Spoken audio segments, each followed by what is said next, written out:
नमस्कार, आप देख रहे हैं वीके न्यूज और मैं हूं आपके साथ सुनैना सिंह। हिंदुस्तान को जलाने के लिए रोज नई नई साजिशें की जा रही हैं।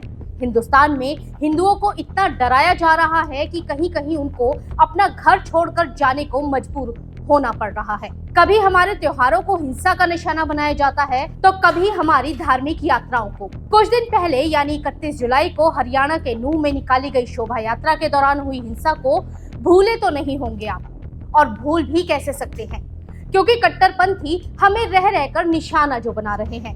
नूंह में निकाली गई शोभा यात्रा को जिस तरह से प्लानिंग के साथ हिंसा का निशाना बनाया गया, उसने सभी को हैरान कर दिया। हालांकि जलते नूंह को शांत कराने में पुलिस को काफी मशक्कत करनी पड़ी। वहीं इस साजिश की जांच कर रही पुलिस अब हर एक एंगल को खंगाल रही है, जिसमें एक के बाद एक नए खुलासे भी हो रहे हैं।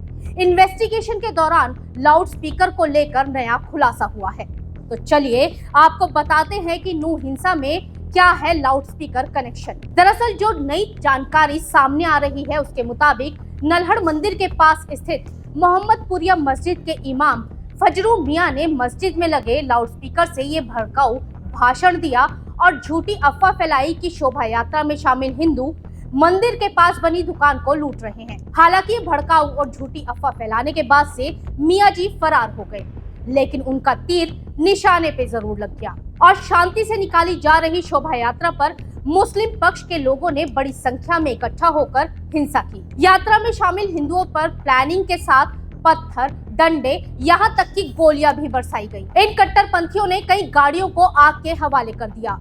पुलिस को मिले इस नए इनपुट के बाद जब पुलिस टीम मोहम्मदपुरिया मस्जिद में पहुंची तो पता चला कि फजरू मियां हिंसा के बाद से ही गायब हो चुके हैं। मस्जिद में मौजूद लोगों ने पुलिस टीम को बताया कि फजरू इमाम नहीं है, बल्कि वो मस्जिद में बस नमाज पढ़ने आता है। हालांकि इस खुलासे पर पुलिस के सीनियर अधिकारी अभी भी कुछ बोलने से बच रहे हैं। उनका बस ये कहना है कि फजरू की गिरफ्तारी के बाद ही सब कुछ साफ होगा और जांच में जो निकलकर सामने आएगा उसी के आधार पर कार्रवाई की जाएगी। आपको बता दें कि नूंह में विश्व हिंदू परिषद की इस शोभा यात्रा पर हुए हमले में 6 लोगों की मौत हो गई थी।